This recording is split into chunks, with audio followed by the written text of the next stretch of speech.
Hello, welcome to my weekly show.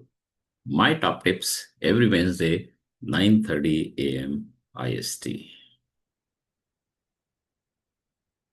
Every week, I pick up a topic of concern to the society, which may be around business continuity, risk management, crisis management, sustainability, environment, resilience, operational resilience, organizational resilience, third party risk management, etc. This is 93rd episode. I'm inching towards the century, and that will be a big event. Please look forward to it. Today's discussions are about a risk appetite.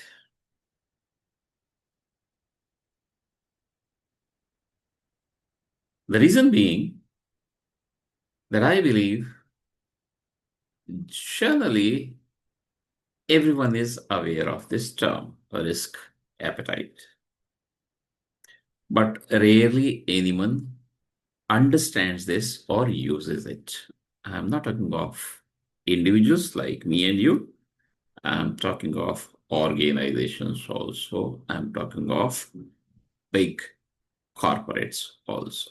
So, the topic today, understanding risk appetite through a personal lens. For the reason that I stated, I decided to make it simple with examples from my own life. I'll be picking up three cases from my life. And the first one is my risk appetite. Case one is a zero. I wouldn't like to lose even a single penny. Or even if I lose a single penny, it would hurt me. So to start with, I'm saying generally my risk appetite is a zero. But what is risk appetite? ISO 22300 says it's the amount and type of risk that an organization is willing to pursue or retain. 2 points here, very important. It's not only the amount, it's the type also. So the amount of type of risk that I'm okay with. If it happens, it won't hurt me. I won't cry.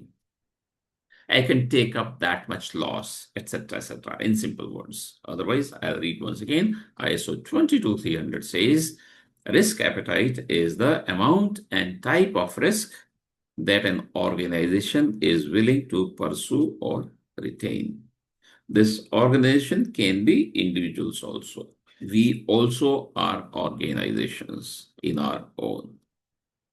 Second case from my personal life, my risk appetite is that I am always on the look for something new and something good for the society. This is where we start from. And the story is about edible cups. This is about few months ago during the Mahakumbh, the recent one. Some video clips started appearing, most likely on Facebook, as I recollect, that someone, a young boy man, had invented or created such a cup that you drink and eat your tea for 20 rupees. Roughly that was going around. So it's good for the society. It would always immediately be of interest to me. And I started writing back. Anyone who has taken up this in Mahakumbh, drank a cup of tea in that edible cup, please let me know. Let me have that contact and I'll be happy to buy more. Spread this word around. But generally, there was no response from anyone. Recently, about a month and a half ago, I found someone in Bangalore who would be doing this once again through some post, but they were very slow to respond and almost no response, I would say. 1.5 months gone. I don't have a sample from them yet. And I'm not looking for free samples. I'm willing to pay money because it's something for the society. I found someone about 2 weeks ago in Ahmedabad who was very quick to respond, spoke to him, and ordered a sample for rupees 740. And then the person stopped responding. He is still live on WhatsApp. He is still live on phone, but doesn't pick up now. While initially I was able to pick. So it's clearly a case of fraud. And I have not received the delivery either. It's clearly a case of fraud. But what I'm saying it's loss, but I'm not too worried as it was an experiment for society, for environment. So for society, in the name of society, in the name of environment, as an experiment, I'm okay to lose 740. So chase him, but left to take an action later. I'm saying I will lodge a complaint for sure, but INR 740 rupees is my risk appetite in this case. Third case from my personal life, my risk appetite. As I said, I'm always on a look for something new, always curious. Apologies for the spelling check here. And the story is a portable AC. A portable AC. So I've been looking at some advertisements on Amazon as I recollect a portable AC for your desk, for your kitchen, and I would be interested to look into this product. Very clear to me that there cannot be any AC for this amount INR 2700. But I was curious. If it was helpful, I would like to do it for my wife, for myself. And if good, then I would spread the word. So I ordered one day from Amazon. So this is a long story that I had been looking into this type of product appearing on Amazon for 2 years perhaps. But recently I ordered this for 2700 rupees. And I know there can't be any AC for 2700, but I wanted to experiment for my curiosity. And their conditions, why and how I would be willing to invest some amount into this, that it should not cost me too much. 2700 is within certain limits I have kept for myself. Only a made in India product. Very clear to me. I wouldn't like to buy made in China or even any other country, but preference top for made in India product or only made in India product. And the specifications said so on Amazon. So I ordered, product was delivered, but it did not meet any of the specifications. Like the box itself said made in China, but it was in small print. So I'm off. Not happy. This is cheating according to me. It was not chargeable, so it could not be portable. Simple. It did not have 360 degrees rotation as was mentioned in the specifications on Amazon, where I purchased this product from. So it's a fake sale. Not necessarily by Amazon, but on Amazon and by that seller, whoever it is. So because I'm always on look for something new, always curious, as I said, this is what I am. Continuing with the case of a portable AC, I raised with Amazon. They investigated, they did investigation and denied any action. Surprising to me. Again, I'm not happy. I've kept this case aside. I will raise again in time, but it is not priority. My priority is to bring out these learnings to you all first. I'll keep fighting my case separately, but whatever is the learning, I should bring out immediately. INR 2700. 2700 rupees is my risk appetite in this case. So, what we have seen is from 0 to 740 to 2700 is my risk appetite in different situations and different conditions. So, based on this, what I say is that risk appetite is not a fixed value. It varies with context, shifts based on priorities, and reflects your values and confidence in control mechanisms. You may be you individual or your organization. So we must understand that risk appetite is not a fixed value. And initially we had said that it's an amount and type. An example from a non-profit organization. The organization's overall approach is conservative, but its risk appetite varies by domain. With respect to financial compliance, the company says zero tolerance for regulatory violations or misuse of funds. All financials are externally audited with strict internal controls. With pilot projects in their lab where they do innovations, R&D, their risk appetite is moderate to high. The board allows failures in up to 3 of 5 pilots per year. 3 of 5 pilots per year because it's R&D and innovation, along with a cap of 100,000 rupees loss per failed project, which means up to 300,000 is okay with them because they recognize the importance of innovation. Third variance with respect to community outreach initiatives is higher risk tolerance. Even if some initiatives may not yield measurable impact, it's okay. This is their work for community. The organization is willing to commit up to 5% of annual revenue. So it's not a fixed number here, it's a percentage of annual revenue for high potential but uncertain impact community work.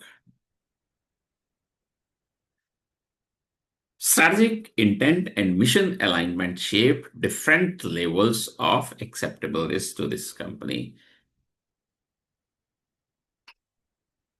I'm going to share 10 sample risk appetites, well written according to me, and have carefully selected those and drafted those.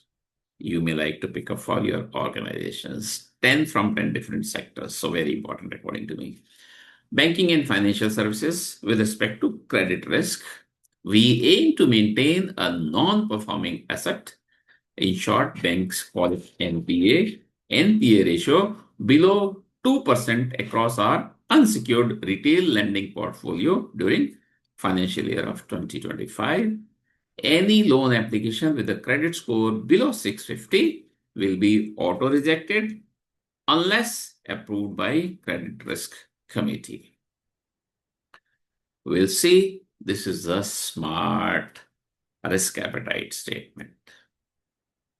From pharmaceutical industry, with respect to regulatory compliance, the company says or may say, I have picked up these are not from any company. We target 100% compliance in all FDA, EMA, and local regulatory audits during calendar year 2025 with zero critical observations. Any deviation must be escalated to the quality head and CEO within 24 hours. From energy and utilities sector, with respect to operational risk, we allow no more than 2 unscheduled power outages per region per quarter and aim for 98% system uptime annually. Any operational anomaly lasting more than 15 minutes must be reported to the crisis response team within 1 hour. what we see is that it's not money only. There is no usage of money, 100,000 or 200,000 or $1 million, no figure like that. This needs to be understood.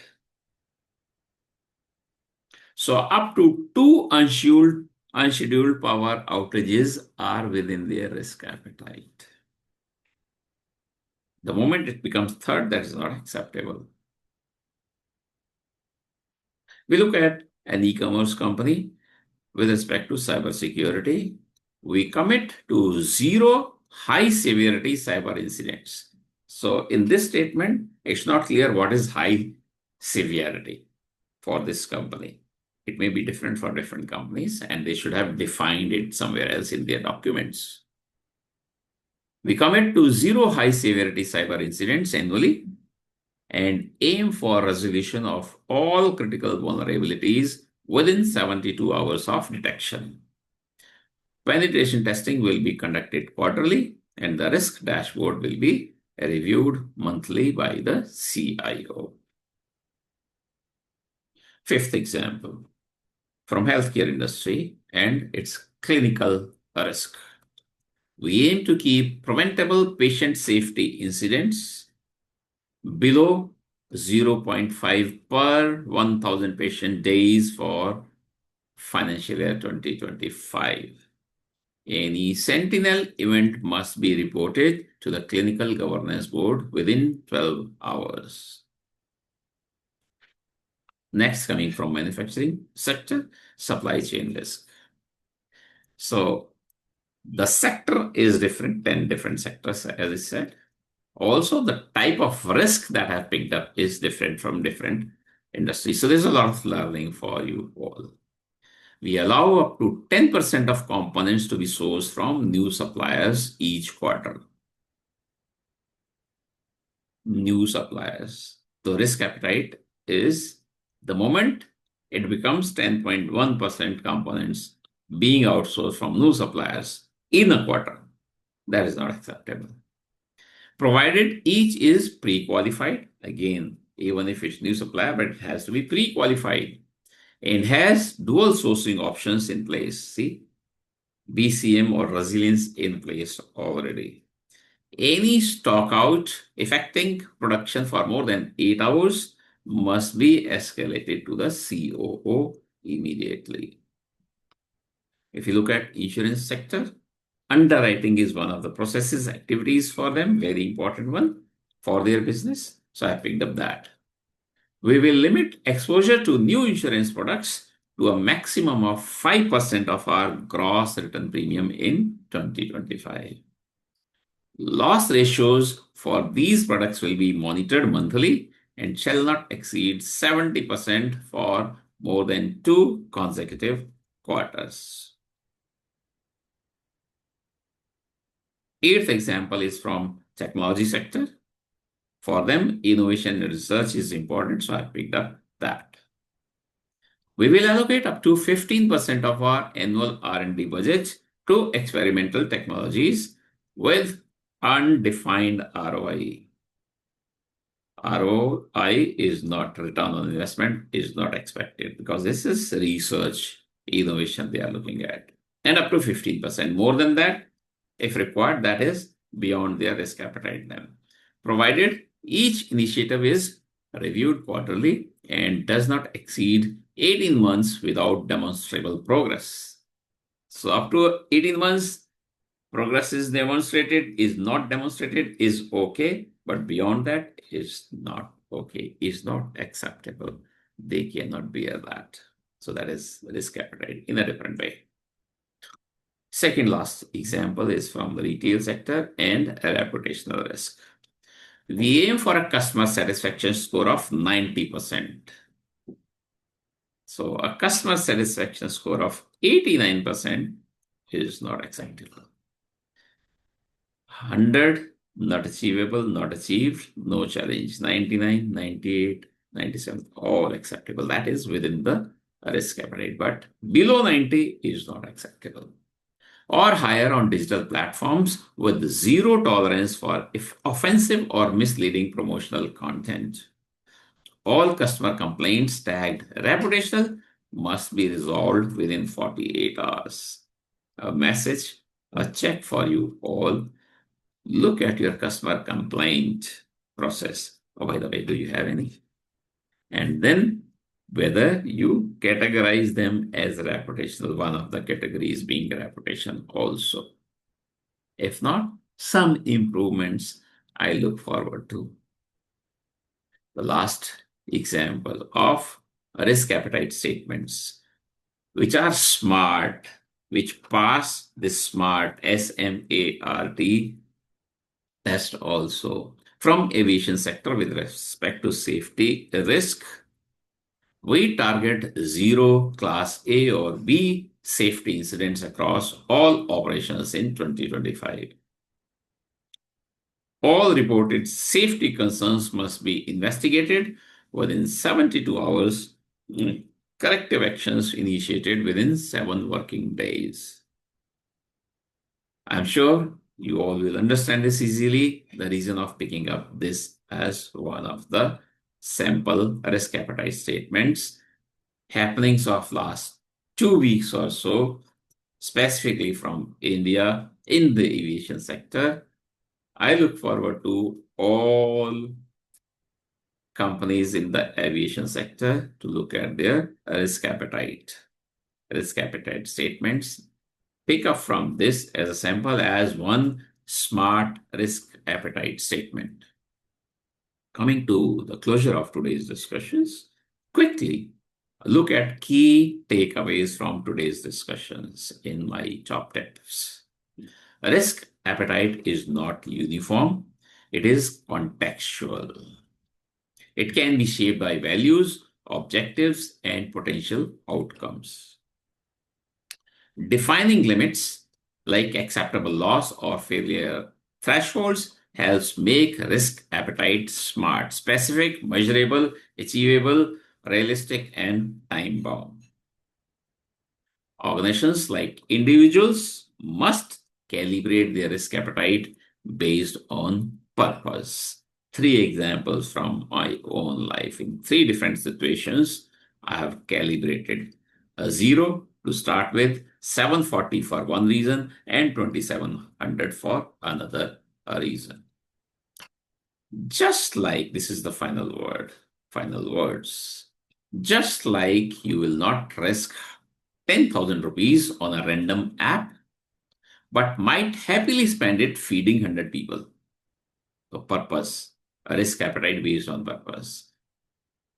Just like you will not risk 10,000 on a random app, but might happily spend it feeding 100 people, organizations too must define where they tolerate risk and where they do not. If you have any questions about today's discussions, which were around risk appetite through a personal lens or about resilience as a whole, please feel free to write to me and I'll be happy to respond. This is Daman Dev Sood, your host for my weekly show, My Top Tips, inching towards the century. Look forward to that every Wednesday, 9:30 a.m. IST. Thank you. Bye-bye.